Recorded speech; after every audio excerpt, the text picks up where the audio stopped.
आप सभी को मेरी नमस्कार। हमारा भारत यूट्यूब चैनल में आप सभी का स्वागत है। आज मैं आप लोगों को छत्रपति शिवाजी महाराज और उनकी पंथ निरपेक्षता बताऊंगी।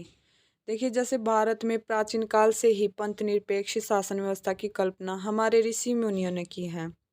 राजा की न्यायप्रियता इसी बात में मानी और देखी गई है कि जब वह न्याय करे तो न्याय की आशा करके आने वाले पक्ष की जाति, संप्रदाय, लिंग या भाषा आदि कुछ न देखें। इससे उससे अपेक्षा की गई है कि जैसे ईश्वर प्रत्येक प्राणी को उसके कर्म का फल वैसे वैसे ही देता है, जैसे जैसे उसका कर्म होता है, वैसे वैसे ही राजा को भी अपनी जनता में न्याय करते समय प्रत्येक व्यक्ति के अपराध का उसे समुचित दंड अवश्य देना चाहिए। राजा की ऐसी संप्रदर्शी न्यायप्रिय भावना से समाज में वास्तविक पंथ निरपेक्ष शासन की स्थापना हो जाती है। शिवाजी जिस काल में जन्मे उस काल में शासन पूर्णतः सांप्रदायिक लोगों के हाथों में था। फलस्वरूप न्याय भी सांप्रदायिक लोगों के हाथों से ही दिया जा रहा था। इससे जनता त्रस्त थी। कई बार ऐसा भी देखा जाता था कि मुस्लिम जनता भी अपने काजियों या अपने नवाब, सुल्तान या बादशाहों से सही न्याय नहीं ले पाती थी। इस प्रकार वास्तविक पंथ निरपेक्ष शासन की स्थापना करना उस समय आवश्यक था। लोगों की इच्छा थी कि कोई ऐसा शासक हमारे लिए आए जो हमें वास्तविक न्याय प्रदान कर सके। परिस्थितियों ने शिवाजी का निर्माण किया और जब शिवाजी गद्दी पर बैठे तो उन्होंने वास्तव में न्यायपूर्ण प्रशासन देने का हर संभव प्रयास अपने लोगों के लिए किया। ऐसे अनेकों उदाहरण हैं जब शिवाजी के न्याय से मुस्लिम पक्ष भी प्रसन्न हुए। शिवाजी भारत की जिस मिट्टी से बने थे उसकी सौंधी सौंधी सुगंध उनके व्यक्तित्व से सर्वत्र आती हुई अनुभव होती है। शिवाजी भारतीय संस्कारों की प्रतिमूर्ति थे। कुछ लोगों ने उनको मुस्लिम विरोधी सिद्ध करने का प्रयास किया है। इतिहास में यह वही लोग हैं जो भारत में राष्ट्रवाद, राष्ट्रीयता और राष्ट्र की बात करने वाले लोगों को कोसते चले आए हैं। इन लोगों ने इतिहास का विकृतीकरण किया है और हमारे इतिहास नायकों को बहुत ही घृणास्पद ढंग से प्रस्तुत करने का कार्य किया है।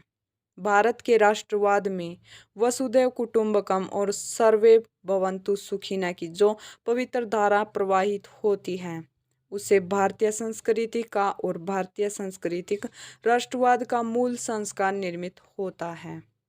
यही आज के शब्दों में हिंदुत्व है और यही प्राचीन अर्थों में वैदिक राज्य व्यवस्था का एक अनिवार्य अंग था। शिवाजी अपने समय में चाहे भारत की इस महान परंपरा को जो भी शब्द दे रहे हो, परंतु उनका भाव एक ही था कि वह इस भारतीय संस्कृति के मूल संस्कार के अनुसार ही समाज का निर्माण करना चाहते थे। उस समय की मुगलिया सत्ता हिंदुओं पर जिस प्रकार अत्याचार कर रही थी उसे देश का बहुसंख्यक हिंदू समाज अपने आप को बहुत ही उत्पीड़न अनुभव कर रहा था। शिवाजी ने मुगल सत्ता की इस नीति का विरोध किया और उन्होंने अपने राज्य में हिंदुओं सहित सभी वर्गों के लोगों की रक्षा करने का संकल्प लेकर आगे बढ़ने लगे। इसके लिए उन्होंने अनेक हिंदुओं मंदिरों का जीर्णोद्धार भी कराया, गौ हत्या पर प्रतिबंध लगाया। नेताजी पालकर जैसे लोगों को भी जो बलात् मुस्लिम बना दिए गए थे उनकी शुद्धि कराकर उन्होंने पुनः उनको हिंदू बनाया। शिवाजी के ऐसे कार्य हैं जो शायद इतिहासकारों को कभी भी पसंद नहीं आते हैं। शिवाजी के इन कार्यों में इन इतिहासकारों को सांप्रदायिकता दिखाई देती है।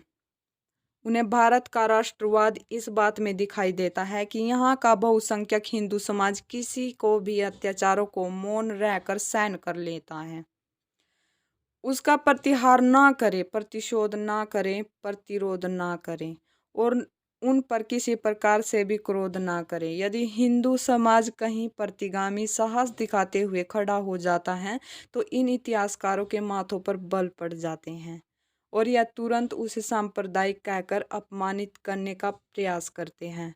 शिवाजी को जब यह सांप्रदायिक ठहराते हैं तो इन्हें इस बात का भी उत्तर देना चाहिए कि तत्कालीन मुगलिया शासन को सांप्रदायिक आधार पर बहुसंख्यक हिंदू समाज के ऊपर अत्याचार कर रहा था, तो क्या वह ऐसा कार्य पंथ निरपेक्ष शासन की भावना के वशीभूत होकर रहा था या केवल और केवल अपने सांप्रदायिक मनोरथ को पूर्ण करने के लिए ऐसा कर रहा था?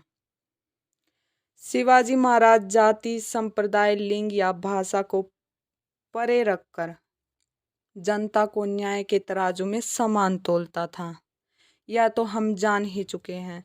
इतिहास के और तथ्यों के मुताबिक यह कहना उचित नहीं होगा कि शिवाजी महाराज मुस्लिम विरोधी थे।